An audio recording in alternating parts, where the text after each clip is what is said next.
Hello, ഇന്ന് വാഴന്റെ ഇല വെട്ടിയിട്ടാണ് തുടക്കം. പൊതിച്ചോറിനാന്ന് ആരും തെറ്റിദ്ധരിക്കണ്ട, നമുക്കൊരു അട ഉണ്ടാക്കാൻ വേണ്ടിയിട്ടാണ്. ഇലയും കൈ പിടിച്ച് രണ്ടാള് മുന്നേ പോകുന്ന കണ്ടോ? അട തിന്നാനുള്ള ഇഷ്ടം കൊണ്ടാണ് കേട്ടോ രണ്ടാളെ എന്റെ പിന്നാലെ ഇല വെട്ടാനൊക്കെ വന്നത്. ഇനി അട ഉണ്ടാക്കാൻ തുടങ്ങാം. ഗോതമ്പ് പൊടി വെച്ചിട്ടാണ് കേട്ടോ ഇന്ന് അട ഉണ്ടാക്കണത്.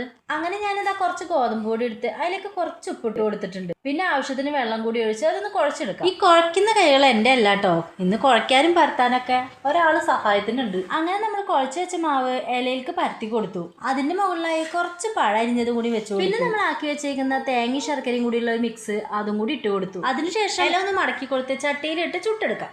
അട ചൂട എപ്പോഴും നമ്മൾ പഴയ ഒരു പാൻ എടുക്കുന്നതാവും നല്ലത്.